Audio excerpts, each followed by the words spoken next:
Olá, esta é a questão 6 do vestibulinho da ETEC, que aconteceu no primeiro semestre de 2025, com matrícula no segundo semestre também de 2025, e o tema é interpretação de texto. Antes de iniciar a resolução da questão, gostaria que você se inscrevesse no canal, caso não seja inscrito, e divulgasse o conteúdo de matemática e outras disciplinas para os interessados no vestibulinho da ETEC. Então vamos à resolução da questão 6, que diz o seguinte: leia o texto abaixo para responder as questões de 6 a 10. E aí ele vai falar sobre, o título do texto é Sistema Eleitoral na Primeira República, tá? Na Primeira República é um período histórico de 1889, tá? Que foi a proclamação da República, até 1930, que é o período conhecido como Primeira República. Então, é um texto de história, apesar de ter caído na parte de português, é um texto com fatos históricos, tá? Então, vamos lá. No início da Primeira República foi instituído o voto aberto para maiores de 21 anos aos cidadãos que sabiam ler e escrever. No entanto, soldados e religiosos estavam excluídos do processo eleitoral. Já as mulheres viviam uma situação ambígua, pois a Constituição brasileira especificava que somente homens podiam votar, mas não proibia explicitamente o voto feminino. Esta brecha foi aproveitada para que algumas mulheres solicitassem o seu direito ao voto. No entanto, a maioria da população era analfabeta e dos 12 milhões de habitantes, somente 10% conseguiam participar do processo eleitoral. As eleições eram marcadas por fraudes e os coronéis indicavam em quem o eleitor pobre deveria votar, o chamado voto de cabresto. O resultado das eleições estava a cargo da comissão verificadora. Essa comissão era favorável ao presidente e não raro distorcia resultados aprovando nomes de deputados e senadores, né? Esse é o aspecto cruel da nossa história.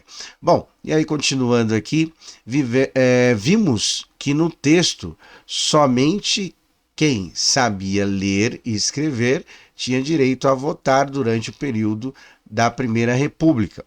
Esta exigência excluía grande parte da população. De acordo com o texto e com os conhecimentos que você adquiriu ao longo de sua formação escolar, podemos afirmar que esta exclusão estava relacionada principalmente a. Então, ali no caso ali ele fala da parte da população, né, que era analfabeta, tá?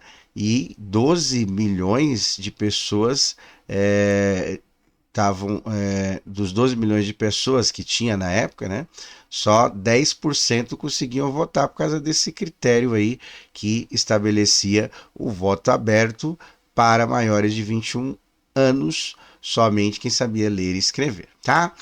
Bom, então, poucas pessoas conseguiam participar. Então, bora lá.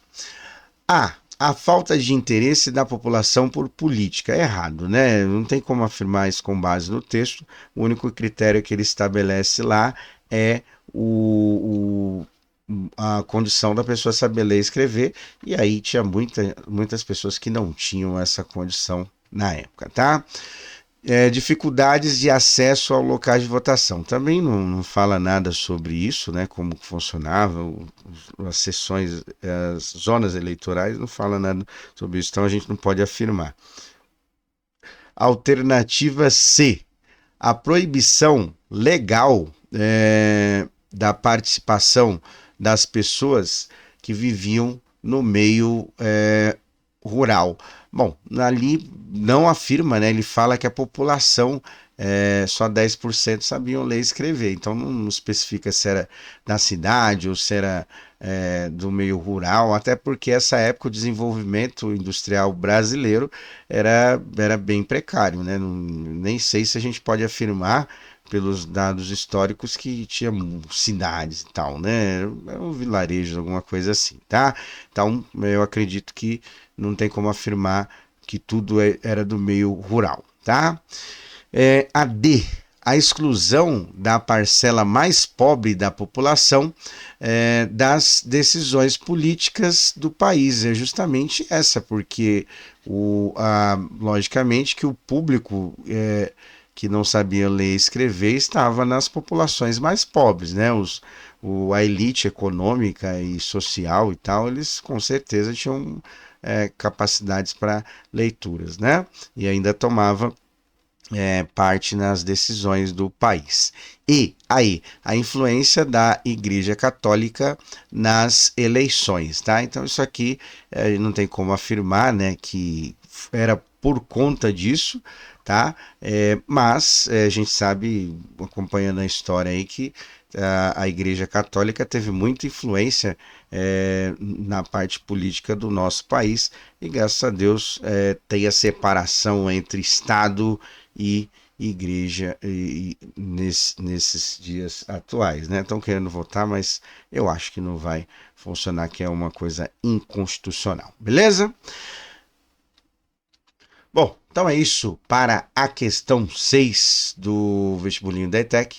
Um abraço a todos, até!